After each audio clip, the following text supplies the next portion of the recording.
বাচ্চাদের পরীক্ষা শুরু হয় না তো মনে হয় যে এটা মায়েদের পরীক্ষা, কারণ এখনকার যুগে বাচ্চাদের পড়াশোনা মানেই মায়েদের পড়াশোনা। বাচ্চারা পড়তে পড়তে যতটুকু না শিখে, মায়েরা ততটুকু পড়াতে পড়াতে শিখে যায়। তার উপর সংসারের রান্না বান্না, ঘর দুয়ার গোছানো, সাথে আরো বাচ্চা থাকলে তাদেরকে দেখাশোনা করা, মানে সবকিছু মিলিয়ে বাচ্চাদের পরীক্ষার সময় সব মায়েরাই একদম খুবই ব্যস্ত হয়ে পড়ে। সো অনেকদিন পরে তোমাদের সাথে একটা ডেইলি ব্লগ শেয়ার করছি। আজকে আমার সৃজার লাস্ট পরীক্ষা।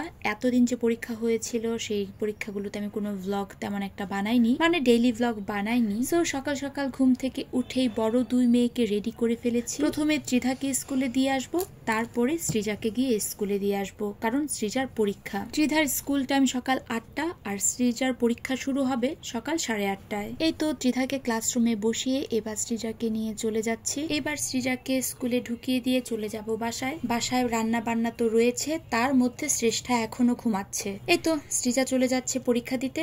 এবার চলে এসেছি বাসায়। বাসায় এসে দেখি আমার হেল্পিং হ্যান্ড চলে এসেছে, মানে আমার কাজের মাসি। তো সকাল সকাল ঢেঁড়স সিদ্ধ আর ভাত আর ডাল রান্না করেছি, আর দুপুরের জন্য ডিমের ঝোল আর লাউ ঘন্ট রান্না করব। শ্রেষ্ঠা এখনো ঘুমাচ্ছে, তাই ভাবলাম যে একটু কাটা বাছাগুলো করে নিই। এদিকে লাউ কাটতে কাটতে দেখলাম শ্রেষ্ঠা চলে এসেছে ঘুম থেকে উঠে, কিন্তু উঠার সাথে সাথে তার একটু ঘ্যান ঘ্যানানি শুরু হয়েছে। সে মার কাছে এসে বসবে। আমি অনেকবার বলেছি যে যাও দিদি ভাইয়ের কাছে গিয়ে বসো, না কিছুতেই সে বসবে না। সে আমার কাছে এই যে আমার পাশে বসে রয়েছে, আর সে আমার কাটা বাছা দেখছে আমি কি করছি না করছি। মানে এটা হচ্ছে আমার প্রতিদিনের রুটিন। চেষ্টা যতক্ষণ পর্যন্ত ঘুমায় ততক্ষণে আমি চেষ্টা করি টুকটাক রান্নাঘরের কাজকর্মগুলো শেষ করে ফেলা, যতটুকু পারি আর কি শেষ করি। সবটা তো কখনোই শেষ হয় না। আর ইদানিং চেষ্টা ঘুম থেকে উঠার পরে আমার কাছে বেশ কিছুক্ষণ বসতে চায় বা কুলে উঠতে চায়, কিন্তু আমি আসলে নিতে পারি না কাজের চাপের কারণে।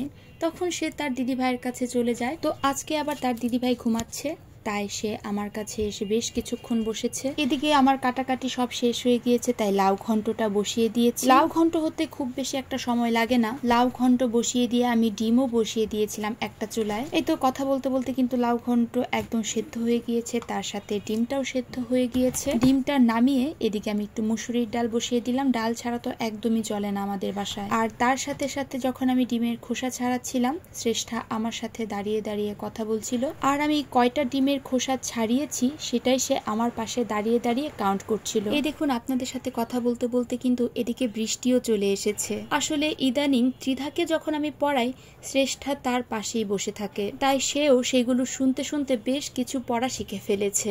যাই হোক, লাউ ঘন্টে একটু ধনেপাতা দিয়ে দিলাম। এবার নামিয়ে ফেলবো। তার আগে অল্প একটু চালের গুঁড়ো দিয়ে দিয়েছি, যাতে পানসে পানসে ভাবটা না লাগে। একটু নাড়াচাড়া করে ভালো করে জাল দিয়ে নামিয়ে ফেলেছি লাউ ঘন্টটা। আর এদিকে ডিমের খোসাও ছাড়িয়ে ফেলেছি, তার সাথে মুসুরির ডাল বসিয়েছিলাম, সেটাও পেঁয়াজ রসুন দিয়ে সম্ভার দিয়ে ফেলেছি। মানে মোটামুটি রান্না শেষ, শুধু ডিমের তরকারিটা রান্না করলে আমার রান্না হয়ে যাবে। ডিমে একটু হলুদ লবণ মাখিয়ে নিচ্ছি। এবার ডিমের তরকারিটা শুধু রান্না করব। আর এই ফাঁকে আমাকে বলে ফেলুন তো, আমার এই ভিডিওটা কারা কোন জায়গা থেকে দেখছেন, আর ময়মনসিংহ থেকে কারা দেখছেন, তারা কিন্তু অবশ্যই আমাকে কমেন্ট বক্সে জানাবেন। আর যদি আমার ভিডিওটা ভালো লাগে তাহলে কিন্তু অবশ্যই সবাই লাইক আর কমেন্ট করবেন, আর আমার পেজটাকে ফলো করে দিতে ভুলবেন না। এদিকে কিন্তু আমার ডিমের তরকারি মোটামুটি সম্ভার দেয়া হয়ে গিয়েছে। একটু পেঁয়াজ বাটা দিয়ে দিয়েছি, আর রোজকার যে মশলাগুলো থাকে সেগুলোই দিয়ে দিচ্ছি। আর আমার মতো ব্যস্ত মায়েরাই অ্যাকচুয়ালি বুঝতে পারবে সকাল থেকে রাত পর্যন্ত কেমন ব্যস্ততার মধ্য দিয়ে সারাটা দিন কাটে। আসলে মা হওয়ার যতটুকু আনন্দ আছে ততটুকু স্যাক্রিফাইসও করতে হয় বাচ্চাদের জন্য, তা না হলে কি আর মা হওয়া যায়। যাই হোক, অনেকগুলো কথা বলে ফেললাম। এদিকে কিন্তু আমার ডিমের তরকারিও রান্না করা হয়ে গিয়েছে, আর আমার ভিডিওটাও কিন্তু মোটামুটি শেষ। এইবার ডিমগুলো ঝোলে দিয়ে একটু নাড়াচাড়া করে তার মধ্যে গরম মশলা বেটে তারপরে দিয়েছি। সো এই তো আমার এই ভিডিওটা কিন্তু আজকে এই পর্যন্তই। অনেক দিন পরে একটা ডেইলি ব্লগ তোমাদের সাথে শেয়ার করলাম। আর কারা কারা আমার মতো ব্যস্ত মায়েরা আছো তারা কিন্তু অবশ্যই আমাকে কমেন্ট বক্সে জানাবে যে তোমাদের লাইফস্টাইলও প্রতিদিনই এমনই যায়। তো আজকের এই ভিডিওটা এই পর্যন্তই। So tata.